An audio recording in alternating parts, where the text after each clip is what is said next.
반갑습니다. 네, 반갑습니다. 반갑습니다. 제가 얼마 전에 SNS에서 이런 글을 좀 봤습니다. 제철 소멸 중. 날씨가 워낙에 좀 변덕스럽기도 하고요. 또 뚜렷한 사계절이 언제였나 싶은 요즘이잖아요.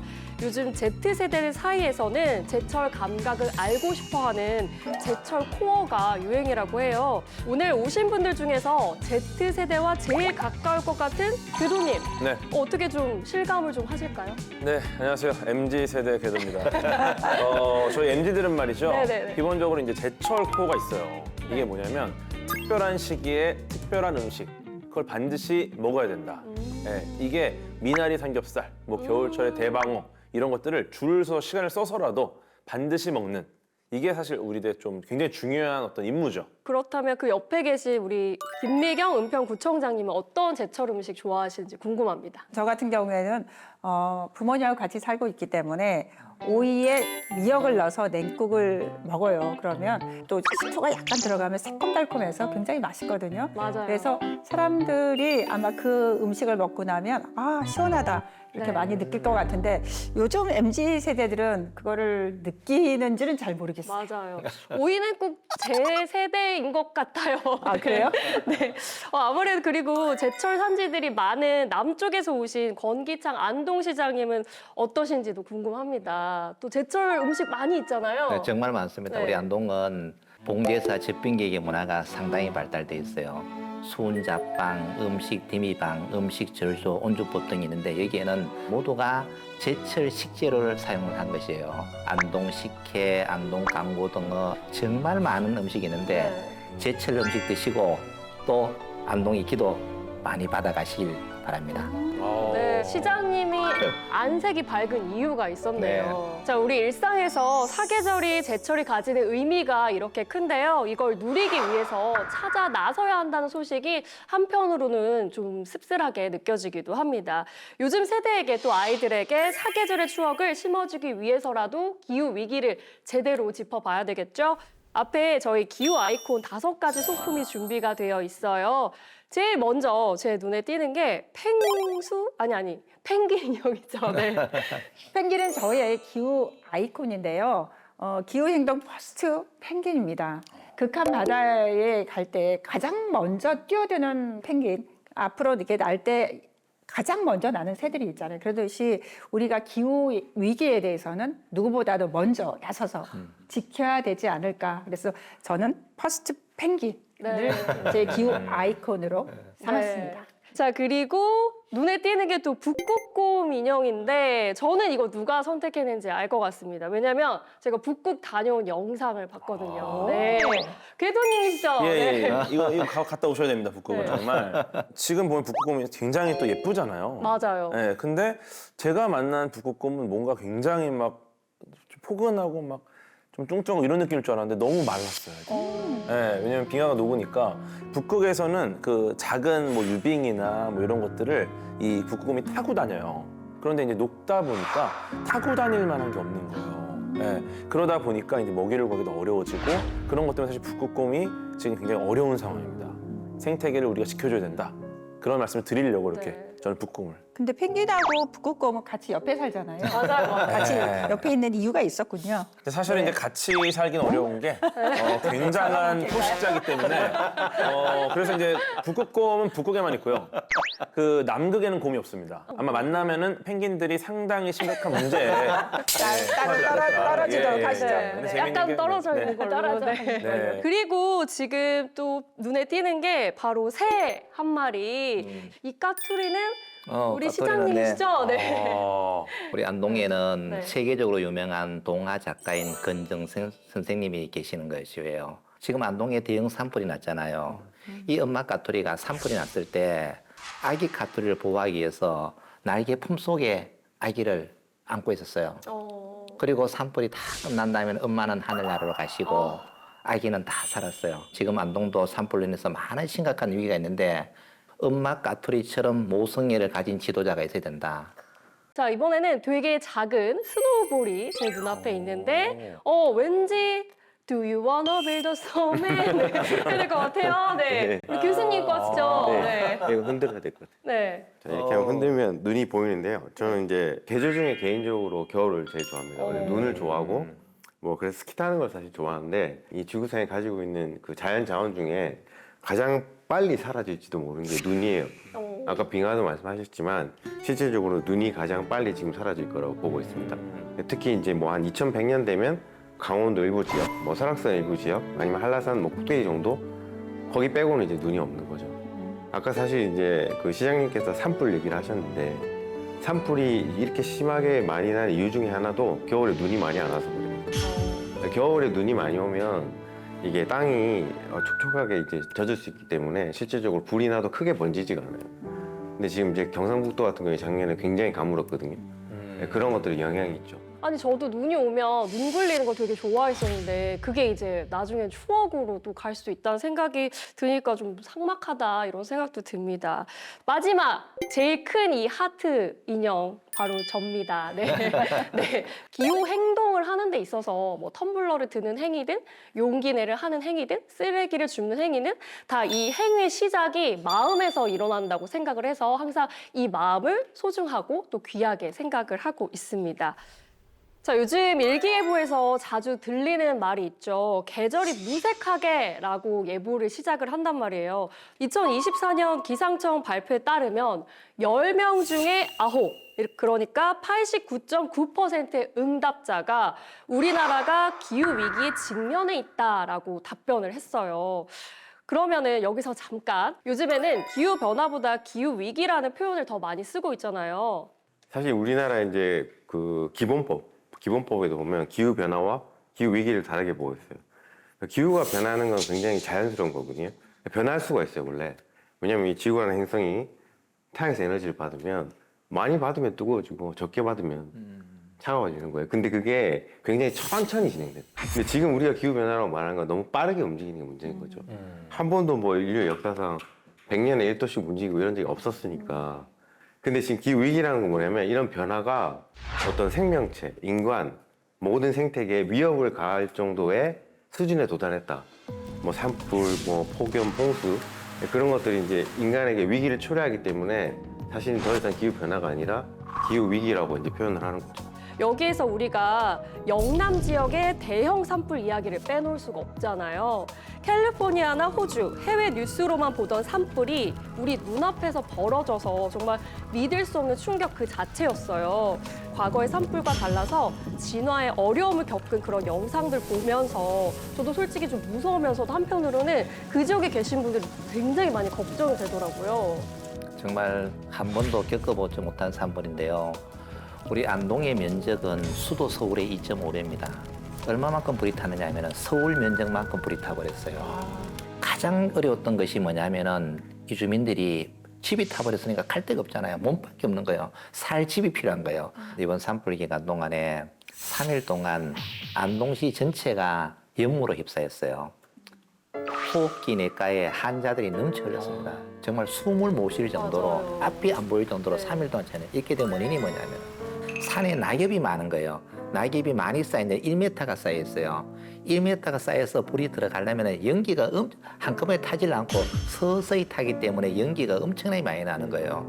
일단 저희 개인이 할 수 있는 거는 제발 산속에 올라가서 담배 피우지 않는 것부터 네. 담배 꽁초 함부로 버리지 않는 것부터 이거부터가 좀 중요하지 않을까. 이거는 정말 기본이고요. 사실 어떤 그 발화점이 없는 상태에서도 네. 불이 나는 경우가 있거든요. 네. 정말 우리가 알 수 없는 재난이기 때문에 그래서 우리가 막을 수 있는 거는 정말 기본적으로 당연히 해야 되는 거고 그냥 문화적으로 알고 있어야 되는 거지만 이런 기후 변화 때문에 산불이 날 수 있는 조건을 만드는 행위를 우리가 줄일 수 있는 것도 고민을 많이 해봐야 됩니다. 맞습니다. 요즘 저희 도시에서는 이제 그 장난감이라던가 이런 거에 이제 폐 배터리라던가 이런 것들이 폐 견전지 이런 것들이 문제가 되는 경우가 상당히 많아요. 그래서 화재 현장에 가보면 대부분이 그런 것이 발화점이 되고 있고 담배꽁초나 이런 거보다도 서울 같은 지역에는 아무래도 배터리 이런 문제가 좀 심각한 지금 상황입니다. 며칠 전에 비가 많이 왔었어요. 안동은 산 전체가 새까맣기 때문에 비가 오니까 걸러주지를 못하는 거예요. 탄재가 같이 내려오니까 도랑이 모두 새까만 거예요. 이 물이 강으로 그대로 들어가는 거예요. 맞아요. 그러면은 2차적인 피해가 더 엄청나게 많이 발생하는 네. 거예요. 시장님께서 이제 되게 중요한 네. 포인트 얘기해 주셨는데 보통 저는 그렇게 얘기해. 이제 산불은 아직 끝나지 않았다고 꺼진 게 아닌 거죠. 이게 왜냐면 일단은 모든 세상이 까맣게 변했잖아요. 까맣다는 태양에서 들어오는 에너지를 다 흡수해 버려요. 원래 우리가 이제 북극이 시원한 이유는 거기 하얀색 얼음으로 덮였기 때문에 에너지를 반사해서 시원한 거거든요. 그럼 반대로 까만색이면 에너지를 다 흡수합니다. 그럼 굉장히 기온이 올라가요. 그럼 이제 토양이 더 갈라지거나 침식될 확률이 높아져요. 근데 보통 그렇게 봄에 불이 세게 났잖아요, 지금. 그럼 이제 곧 여름이에요. 그럼 비가 많이 오면 어떻게 될까요? 방금 말씀하신 것처럼 이제 침식이 일어나요. 그 다음에 더 심해지면 산사태가 나는 거죠. 그렇죠. 산사태. 왜냐면 나무가 없기 때문에 이거를 이제 완충 장치가 어디에도 없는 거예요. 그러니까 이런 지역은 이제 2차 피해가 분명히 발생할 수 있는 거죠. 그래서 이제 뭐 지자체 입장에서는 시장 입장에서는 이제 산불 대응 끝났는데 이제 산사태나 홍수 예, 방제를 위해서 맞아요. 이제 준비하셔야 되는 맞아요. 상황이에요. 지금 전쟁을 하고 있습니다. 지금. 예, 이런 식으로 가는 거예요. 원인 자체를 모르는 산불이 더 많아요, 지금은요. 그렇죠. 저희 안동에도 번에 작은 산불이 2-3개가 났는데 초기에 진화했습니다면은 원인을 찾을 수가 없어요. 왜냐하면은 뭔가 사람이 다니는 길이라도 있으면은 그래도 인위적으로 불을 냈겠다 생각되는데 전혀 그런 게 없는 상태에서 불이 났기 때문에 여러 가지 문제가 있지 않냐. 안동시장께서 거기 산 꼭대기에서 사람이 다닐 수도 없는데 도로도 아닌데 어떻게 산불이 날까 이렇게 생각하셨듯이 요즘은 첨단 기술인 AI나 드론을 활용해서 예측이나 예방 시스템을 전환해야 될 때라고 저는 생각을 합니다. 그러면 그 구청장님 이야기 듣고 보니까 AI나 드론 활용을 좀 기대해 볼 수 있지 않을까 싶은데요. 네. 어떠세요? 사실 AI가 가장 잘하는 게 패턴을 찾는 겁니다. 그러니까 데이터만 확실하다면은 앞으로 뭐 어떻게 될 것인가 예측하는 게 너무너무 AI가 잘하는 일이기 때문에 그래서 AI로 대응하는 기후 위기는 사실 전 세계가 주목을 하고 있는 기술이고요. 대표적인 예로 성층권을 비행하는 항공기나 드론을 통해서 이산화황 같은 에어로졸을 분사해가지고 대기 중에 태양광을 산란시키거나 일부는 우주로 반사하는 그런 기술도 지금 제안을 하고 있습니다. 저희 같은 경우에도 그 CCTV라던가 무선으로 해서 관측소 같은 데가 장착을 해서 쏴서 그곳이 데이터를 저희가 받으면서 이게 화재인지 아니면 그냥 수증기인지 그런 것들을 관찰하게 되는 거거든요. 관찰해서 이게 화재다 그러면 아무래도 저 구청이나 아무래도 소방서로 빨리 알려져서 화재 진압을 빨리 할 수 있게끔 만드는 것. 이런 것들이 요즘의 기술인 것 같고요. 그리고 CCTV라든가 이런 부분들이 좀 부족할 때는 드론으로 해서 네. 요즘은 저희가 드론 정책 사업들을 많이 하고 있죠. AI는 앞으로 기후위기 대응에 있어서 가장 중요한 파트너이지 않을까 싶은데요. 교수님 좀 어떠실까요? 해결할 수 있는 방안은 이제 두 가지가 있어요. 이제 우리 온실가스를 줄여. 그다음에 이제 기후변화 피해를 줄여. 근데 온실가스 줄이는 거는 당장 우리가 변화를 못 만들잖아요. 그죠? 그것 때문에 잘 안 되고 있는 이유기도 하고. 그다음에 이제 피해를 줄이는 건 적응 사업이라고 하는 건데 우리가 지금 겪고 있는 리스크를 줄이기 위해 기술을 투입하는 거예요. 근데 이런 것들이 보면 과거에는 그냥 과학과 기술의 영역에 멈춰 있는 거예요. 왜 그랬을까요? 뭐 굉장히 중요하기도 한데 이걸로 돈을 벌 거라는 생각을 못했기 그쵸. 때문에 네, 돈이 안 되니까. 그죠. 그럼 불과 몇 년 전까지만 해도 돈이 안 돼요. 그럼 이런 것들은 대학에서 연구를 해서 논문 쓰면 끝나. 학계 역할인 거죠. 네. 예. 근데 동참할 수 있게 하려면 돈이 필요한 거예요. 이거를 하면은 돈을 벌 수 있구나. 맞아. 이거를 팔면 돈이 되는구나. 근데 이거 돈을 공급하는 사람들도 이제 마인드가 바뀌기 시작하는 거예요. 투자나 금융권에서도 이 기후테크 산업에 돈을 더 풀어야겠다. 우리 정부도 마찬가지고. 그럼 이제 그 돈이 마중물이 돼서 이제 시장을 형성하고 산업을 키우려고 하는 거죠. 그렇게 가고 있는 거예요. 맞아요. 산불 진화로 딱 들어가 보면은 제가 이번 산불 현장에서도 새벽 3시까지 산불 제가 직접 끄고 산에 올라가서 현장 지하고 마지막 잔불까지 제가 다 껐어요. 저는 초보자예요. 자, 이런 사람들이 해서는 안 된다는 이야기입니다. 왜 하는 이유는 뭐냐? 전문가가 없기 때문에 공무원이 안 하면 할 사람이 없는 거예요. 그러면은 근본적인 시스템을 이제는 바꿔야 된다. 그래서 첫 번째 해야 될 것이 산불 진화 장비를 정말 대형화시켜야 된다. 지금 지자체가 갖고 있는 헬기는 1,500톤이에요. 바가지 가지고 불을 끄고 있어요. 적어도 8,000톤 되는데 이런 헬기가 와서 해야 되는데 안 되는 거예요. 인력 장비가 같이 공급이 돼야만 이와 같은 위기를 극복할 수 있지 않을까 이런 생각이 듭니다. 네, 방금 시장님이 얘기해 주신 것처럼 우리가 전문 인력 양성뿐 아니라 숲의 경영까지 갖춰지는 이런 시스템이 있어야 될 것 같다라는 생각이 듭니다. 기후위기 시대 어떻게 대응을 해야 할까 이렇게 생각을 해보면 우선은 내가 있는 곳, 지금 이 순간부터 아니겠습니까? 많은 사람들이 거주하고 있는 도시들, 각기 다르고 크기도 해서 막연하게 다가올 수 있는데요.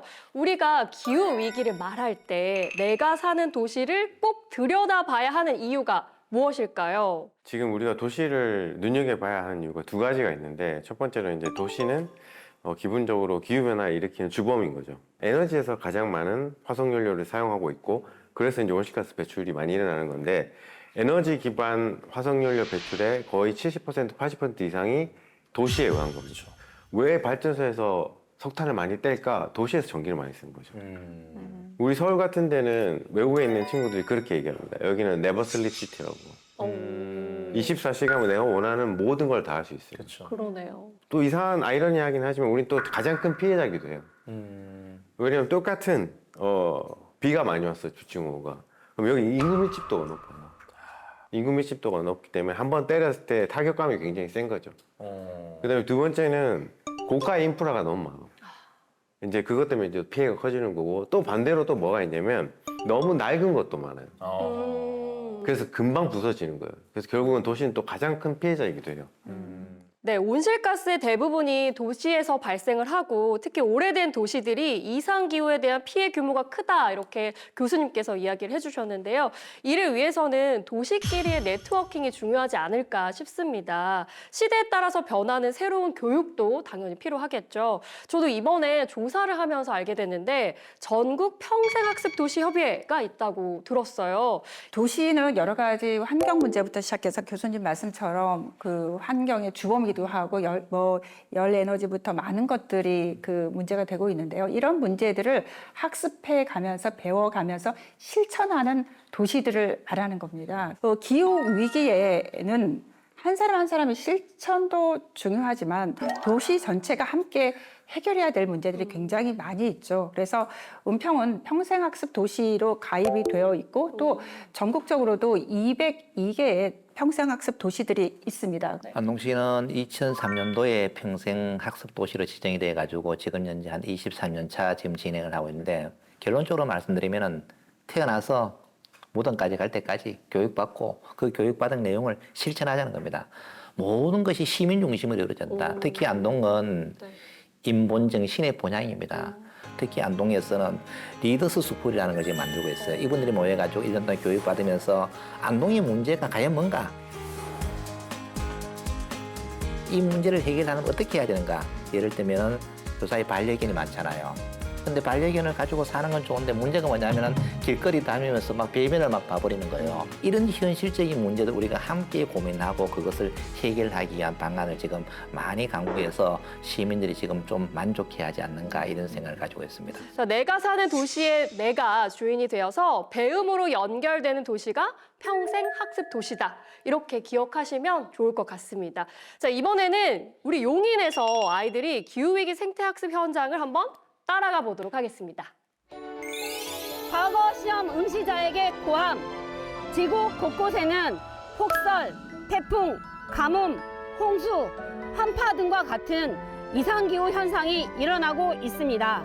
모두 과거 시험에 합격해서 지구 환경 지킴이가 될 수 있기를 기원합니다. 할 수 있겠습니까? 네.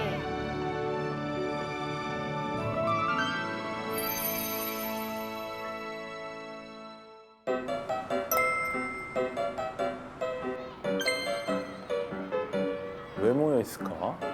애들 어디 갈까요? 여기에는 거미도 있고 잠자리도 있고 메뚜기도 있고 여치도 있을 거야. 창포꽃이 노랗게 피어져 있는데 보여? 중간에 있어. 하천 중간에. 보여? 그치? 창포꽃, 꽃창포라고 해. 이게 뭐라고요? 꽃창포. 그치, 꽃창포라고 해. 그래서 얘네는 이 하천에 흐르는 물을 정화시켜주는 역할을 해요.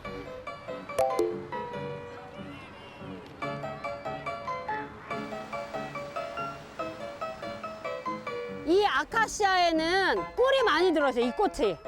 먹어도 돼요? 먹어도 돼. 자, 도전. 자, 단맛이 나. 단맛이 나요. 지금은 먹을거리가 많지만 예전에는 먹을거리가 없으니까 이것도 간식으로 먹었어. 단맛이 나니까. 우리 어릴 때 아카시아 꽃 먹고 살았어요. 우리 아까 외가리도 봤죠? 백로도 봤죠? 까치도 봤죠? 그것들을 선생님이 혹시 몰라서 사진으로 프린트 해놨으니까 장소를 정해서 그리면 돼요. 수박에다가 네, 재료도 또 이제 폐연 수막을 재활용하는. 걸어오면서 경안천에 저 날아가는 외가리도 봐가지고 다른 새들에 비해서 굉장히 큰 것 같았는데 몸이 되게 길었어. 그게 인상이 깊어가지고 그렸어.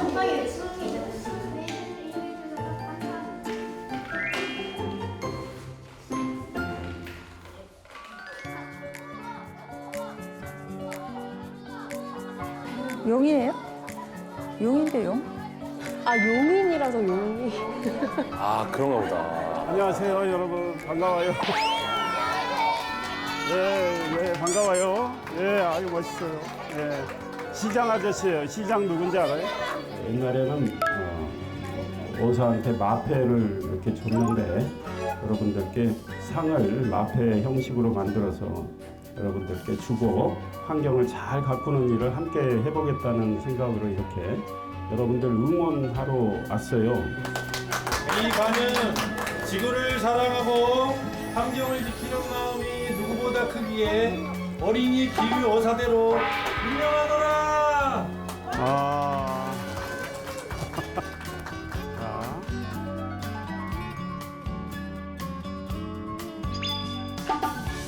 기후위기 극복은 어린이, 어른이 따로따로 할 일은 아닙니다. 그러나 어린이들은 학습 능력이 뛰어납니다. 어린이들이 어렸을 때부터 학교에서 또 집에서 어디서든 기후위기에 대해서 제대로 인식을 하고 기후위기를 극복하는 노력을 강화해 나가야 된다고 생각을 합니다. 앞으로 더 많은 어린이들이 기후어사대 활동을 했으면 좋겠다는 생각으로 시가 계속 이런 프로그램을 가동을 할 계획입니다.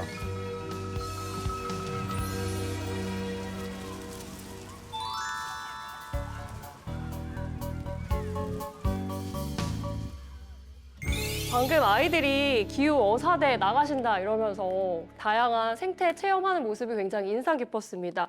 밖에 나가서 이렇게 풀도 만져보고 하천도 가까이 보고 계절이라는 게 좀 이런 거구나 경험하는 공부가 그 어느 때보다 좀 필요하지 않나 이런 생각이 듭니다. 은평에 여기저기 마을 탐방이 있는데요. 아마 비슷한 것 같아요. 아마 이제 은평 같은 경우에도 초등학생들이 마을 강사와 함께 습과 하천을 탐방하고 또 탐방 이후에는 나무를 심는다던가 또 이 숲을 가꾸는 일들을 계속 하고 있어요.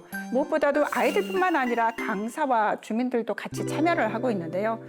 자연에 대한 감수성과 또 지역 공동체 의식이 함께 자라나는 프로그램인 것 같아서 굉장히 좋고요. 기후위기, 이제는 더 이상 남의 일이 아니다. 이제 정말 우리 동네, 나에 대한 일입니다. 이걸 아셔야 되는데 일단 기후변화 영향 자체가 전 지구적이에요. 근데 그 양상 자체는 또 지역마다 다르게 나타납니다. 그래서 도시는 각자 환경과 조건이 다르기 때문에 요거에 맞춰서 각자의 대응 전략을 짜야 된다. 예를 들어서 이제 폭염이 일상인 대구, 이런 곳은 이제 어떻게 온도를 낮출지 굉장히 중요할 것 같고요. 열섬 현상이 심각한 서울 같은 경우는 도심 내 어떤 열지도를 설계를 해가지고 뭐 개선할 부분을 찾아야 되는 거죠.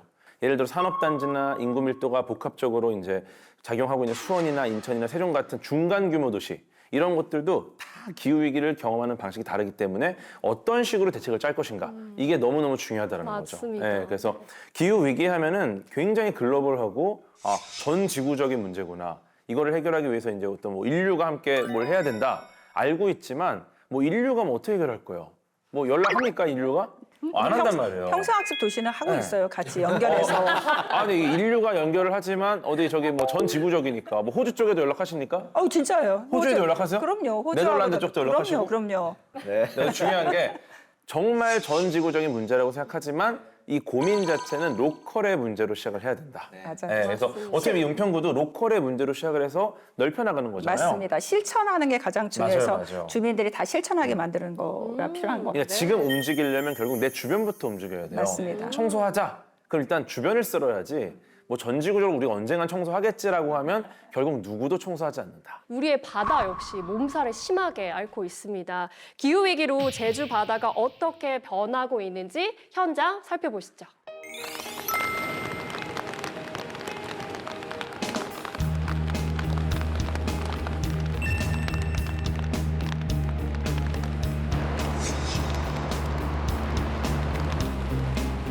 제주도는 기후변화 최전선입니다. 그래서 제일 먼저 기후변화들이 감지가 되는 곳이 이곳이거든요. 그래서 굉장히 학술적으로도 그런 중요한 지역입니다.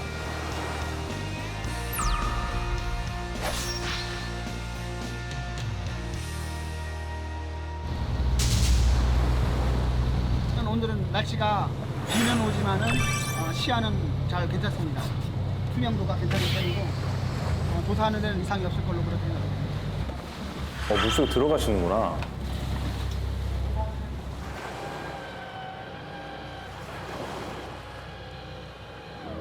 여기는 제주도의 몇 안 되는 해양 보호구역입니다. 눈섬이라고 하는 해양 보호구역인데요. 이곳에서는 많은 아열대 산호류라든지 보호생물들이 여기서 서식하고 있는 지역입니다. 제주도 그 해양 그 생태를 확인하면은 과거에 비해서 생물 양이라든지 생물 종이 변하는 게 있어요.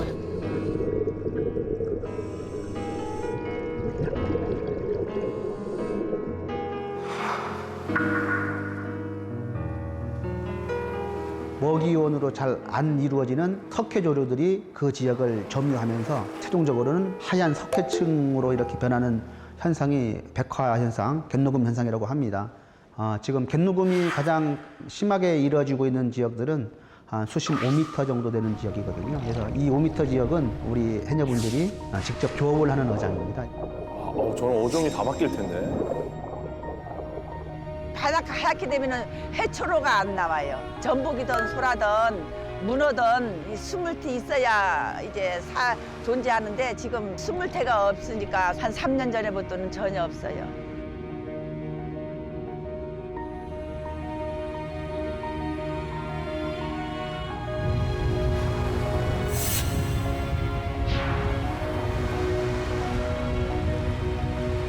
작년 고장도 한 100kg, 80kg 소라를 잡았는데 지금에는 전복은 아예 없고 소라도 한 20, 30kg 정도밖에 못 잡아요.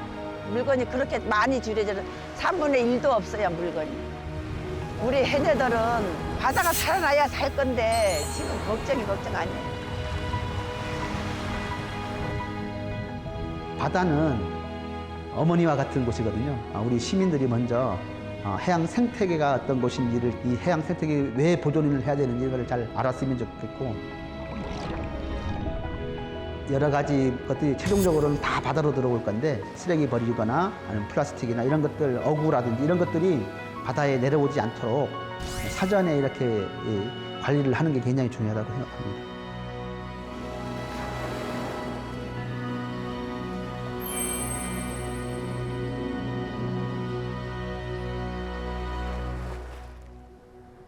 삭막하게 하얗게 드러난 이 바닥을 보니까 정말 마음이 너무 안 좋아요. 저도 정기적으로 플로깅, 쓰레기 줍기를 해오고 있는데 제가 하면서 느낀 것은 나부터도 정말 많이 버렸구나. 이런 생각이 저절로 들더라고요.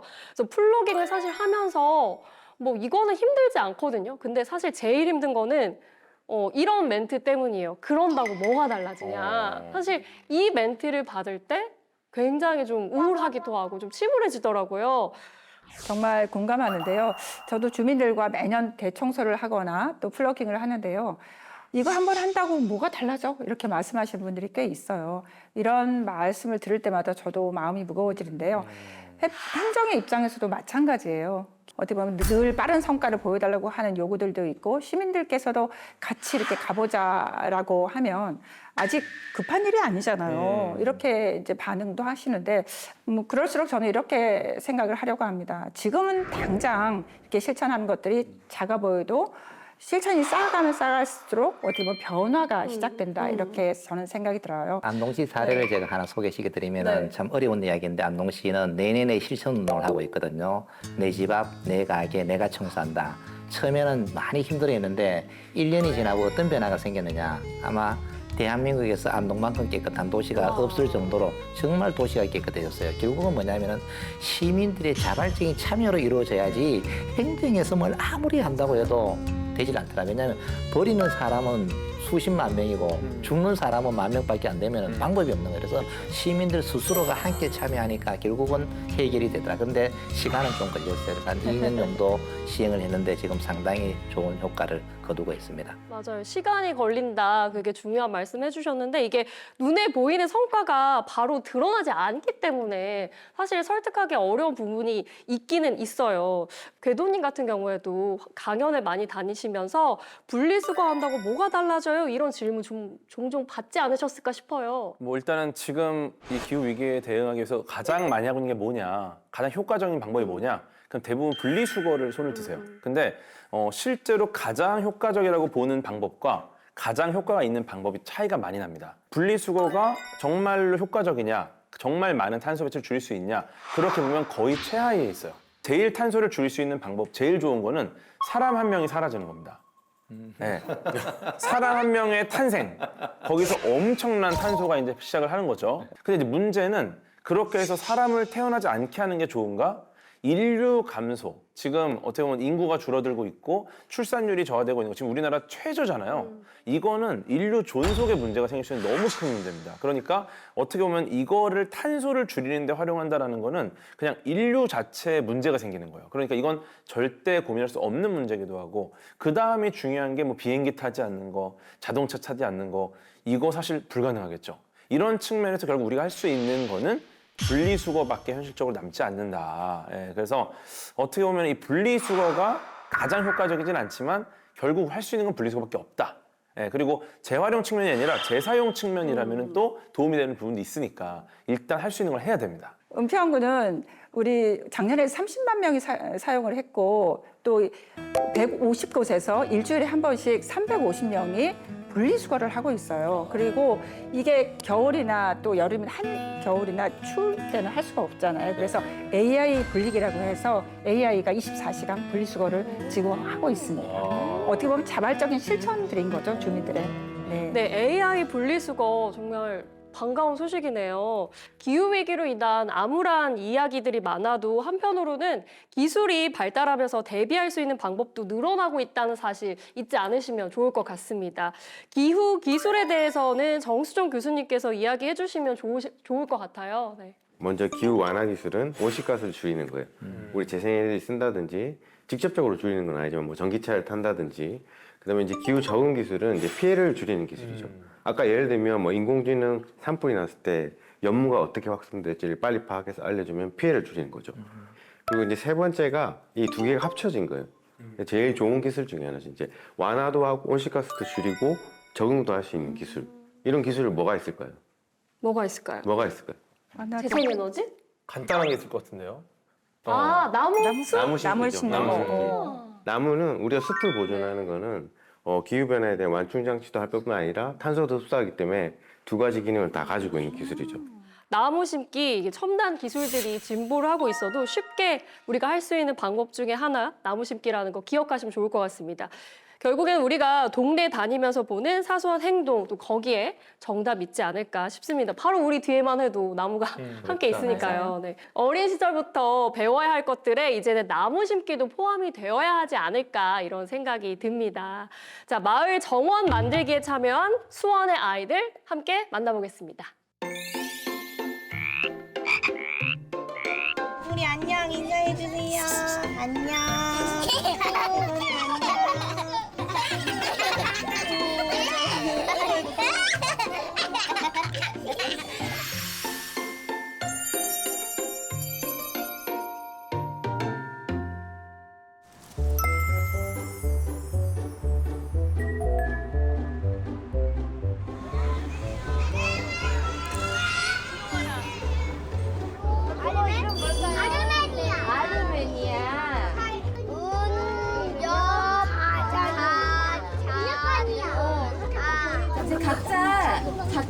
숲을 자리로 가면은 이제 꽃삽으로 구멍을 파야겠죠.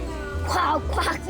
얘를 이렇게 똑바로 집어낸 다음에 흙을 이렇게 덮어서 콩콩콩콩콩. 여러분들 그거 잘 할 수 있어요? 네.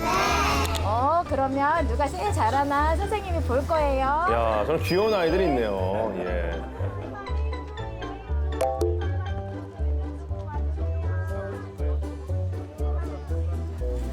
두 손으로 얘 꽃을 삼놓고 이렇게 해서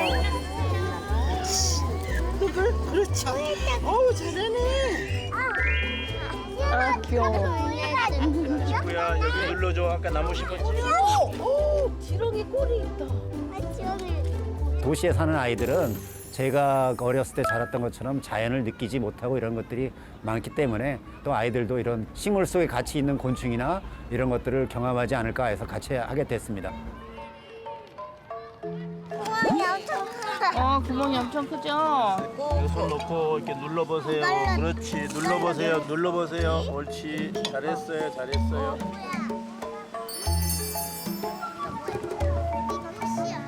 곳곳을 둘러보면은 자기 혼자서 막 꽃을 심는 분들이 많이 있거든요. 근데 그런 분들이 공원녹지사업소에서 우리 손바닥 정원단이라는 단체를 꾸려서 다들 모이시게 됐습니다. 마을보다 더 중요한 마을 사람들의 마음을 바꿀 수 있다는 게 굉장히 중요한 것이죠.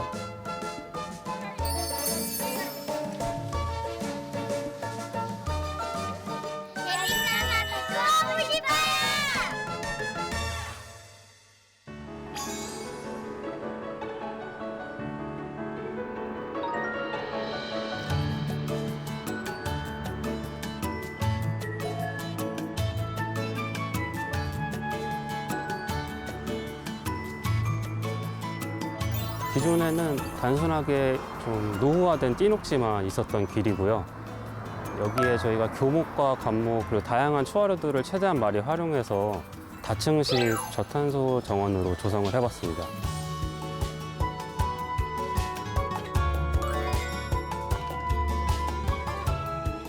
경계석 대신 빗물바지 경계석을 활용해서 비가 오면 이제 물을 머금고 있다가 천천히 띠녹지로 흡수되는 그런 효과가 있는 경계석을 한번 활용해 봤습니다.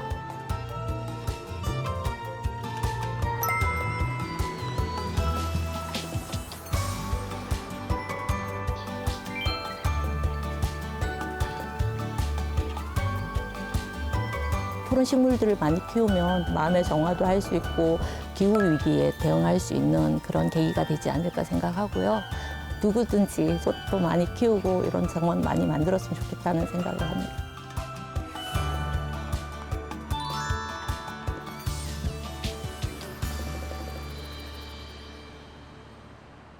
동네를 걷다가 잘 가꿔진 화단을 보다 보면 기분이 좋아지잖아요.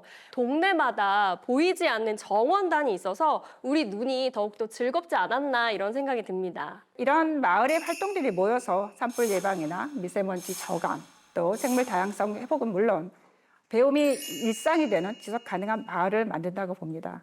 숲, 이 식물이 주는 상징성이 있잖아요. 화성에 남겨진 한 사람의 생존을 다룬 SF 영화 마션을 보면 주인공인 맷 데이먼이 화성에서 감자 재배를 하는 모습이 나와요. 밭에서 막 파릇하게 감자 싹이 나오는 장면이 굉장히 인상적이었는데 흙이 있고 싹이 나니까 그 자체로 좀 희망적이다라는 느낌을 좀 받게 되더라고요. 우리가 이제 미래를 다루는 영화를 보면 딱 두 가지밖에 없어요. 숲이 있느냐 없느냐. 되게 암울한 미래를 그리는 영화는 초록색이 아예 없어요. 아, 그렇구나. 나무도 없고 풀도 없고 꽃도 없고. 근데 우리가 항상 밝은 미래를 보여주는 영화들은 항상 그런 식물과 동물이 존재하고 숲이 존재하는 거죠. 그게 뭘 의미하냐면 우리가 숲을 잃으면 미래는 없다는 거예요. 숲이라는 게 이제 나무들이 있는 거고 굉장히 거대하게 영역을 차지하고 있는 건데 모든 생명체는 몸 안에 이산화탄소를 흡수하고 저장하고 있습니다. 그러다 보니까 굉장히 많은 이산화탄소를 갖고 있는 거, 요거 자체가 어떻게 보면 탄소를 줄이는 도움이 되는 거죠. 그래서 이제 숲이 어떤 이 기후 위기를 극복하는 데 굉장히 큰 도움이 되는 거고 여기에 생태계를 보존하는 것도 있고 나무가 건강하게 많이 자랄수록 더 많은 이산화탄소를 갖게 되고 대기 중에 이산화탄소 양이 줄어드는 거죠. 그러니까 굉장히 의미가 있고 여기서 계속 광합성을 하면서 이산화탄소를 흡수하고 산소를 또 배출하지 않겠습니까? 특히나 숲 주변의 식물이나 미생물을 보면은 탄소 저장에도 얘네들도 중요한 역할을 해요. 예. 그래서 특히나 숲의 토양 같은 경우 유기물과 미생물의 활동으로 인해서 또 대량의 탄소를 저장할 수 있는 공간이 되는 것도 있고요. 예, 그러니까 숲 자체가 대기 중에 탄소를 줄이고 기후 변화에 대한 저항력을 높여주는 굉장히 중요한 요소다. 예. 그러니까 우리가 지금 국가에서도 CCS라는 그런 탄소를 포집하고 이용하는 기술에 투자를 한다든지 개발하고 있는데 정말 수천억 어마어마한 돈을 쏟아붓고 있죠. 근데 이런 것들 우리가 잘 생각해 보면 투자를 해서 기술 개발을 해야 되지만 이거는 미래 기술이에요. 당장 오늘 써먹을 수 있는 기술이 아니란 거죠. 근데 지금 당장 쓸 수 있는 기술은 뭐냐? 아까 말씀하신 나무밖에 없어요. 지금 당장 쓸 수 있는 거. 우리가 탄소 중립을 위해서 기후 완화를 위해서 당장 우리가 이 내뿜고 있는 탄소를 없애주는 거는 나무밖에 없어요. 실제로 전 세계 중에 인류가 배출하는 탄소의 30%는 육상 생태계에 흡수하거든요. 근데 문제는 그 양이 줄고 있어요, 지금. 그 흡수량이 준다라는 거는 우리가 배출을 더 줄여야 되는 상황이고요. 그러니까 더 압박이 심해지는 거죠.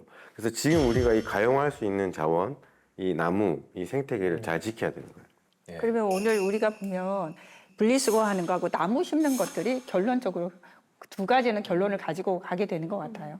맞습니다. 근데 기술이 다 해결해 줄 거야. 그러니까 우리는 아무것도 안 해도 돼. 이런 거보다는 지금 있는 숲 가꾸기에 좀 더 투자하고 우리가 좀 소중하게 생각하는 그런 마음부터 중요하지 않을까 생각이 듭니다. 오늘 토크는 여기서 마무리하겠지만 기후위기 대응은 앞으로도 계속 될 거잖아요. 마지막으로 한 말씀씩 좀 들어보도록 하겠습니다. 먼저 교수님. 저는 기후위기를 촉발한 건 결국 사람이기 때문에 충분히 우리가 다시 되돌려 놓을 수 있다고 생각하고 있습니다. 그래서 모두가 동참한다면 충분히 변화를 만들어낼 수 있을 것이고, 근데 제일 중요한 거는 아까 계속 말씀하신 것처럼 개인의 실천이 담보돼야 되기 때문에 지자체 역할은 저는 굉장히 크다고 보고 있거든요. 그래서 지자체에서 이렇게 노력을 해주시는 거 너무 고맙고 개인들이 좀 적극적으로 동참을 해주면 변화는 생길 것이다. 단지 시간이 걸릴 뿐. 네, 그렇게 얘기 드리고 싶습니다. 저 같은 경우에 작년에 부모님과 양양 바닷가를 갔거든요. 바닷가를 갔는데 거기에 해파리들이 있어서 아마 많은 사람들한테 피해를 입히고 있었어요. 저도 이제 물리기도 했는데요. 그렇기도 하고 또 그게 원래는 해파리가 그 아랫지방에 있어야 되는데 이게 위에지방까지 북쪽으로 많이 올라와서 이런 문제가 좀 생겼고 기후 위기가 이제는 우리의 일상을 좀 바꾸고 있지 않나 이렇게 실감하는 날들이 굉장히 많았고요. 그래서 제가 생각을 했는데 우리 아이들이 사계절을 제대로 느끼며 자랄 수 있으려면 지금 우리가 작은 실천부터 다시 시작해야 되지 않을까 생각하고요. 그 위기 앞에서 우리가 할 수 있는 그리고 해야 할 일들이 굉장히 많다고 생각하고 꼭 같이 실천하는 구조가 필요하다고 생각을 합니다. 정말 우리 안동은 기후위기로 인해서 정말 심각한 피해를 입고 있습니다. 최근 산불은 사상 유례 없이 발생을 해서 정말 많은 피해를 입고 있는데 다시 스마일 안동으로 회복을 해야 됩니다. 이와 같은 꿈을 현실로 만들기 위해서는 우리 안동 시민들의 적극적인 노력도 중요하지만 대한민국 국민들의 아낌없는 성원이 더욱더 중요하다고 생각합니다. 안동에 오시는 것이 안동을 도와주는 길이고 기후변화를 직접 체험해 볼 수 있는 방법이라고 생각을 합니다. 좀 마음을 울리네요. 예. 안동에 많이 와주세요. 그러니까요. 네. 그 영국의 SF 작가 아서 클라크가 이런 말을 남겼습니다. 가능성의 한계를 발견하는 유일한 방법은 불가능할 때까지 시도해보는 것뿐이다.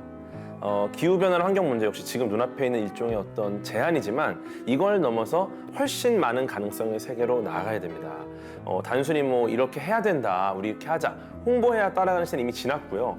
이 환경을 되돌리기 위해서 어떤 노력이 어떤 재미와 즐거움을 줄 수 있어야 되고 여러 문화 간 융합을 통해서 끊임없이 새로운 시도를 해야 된다고 생각을 합니다. 우리는 이제 문화에 자연스럽게 녹아들어서 기후 위기를 대응하는 습관이 그냥 일상 속에서 안착될 수 있는 어떤 사회적 변화가 필요하지 않을까 이렇게 말씀을 드립니다. 그렇게 해야 과학자들이 이 본질적인 문제를 해결할 수 있는 그 결론에 도달할 때까지 우리가 시간을 벌 수 있습니다. 오늘 이 시간을 좀 기억하면서 시 한 편으로 좀 마무리를 해볼까 합니다. 오은 시인의 초록을 입고라는 제목의 시입니다.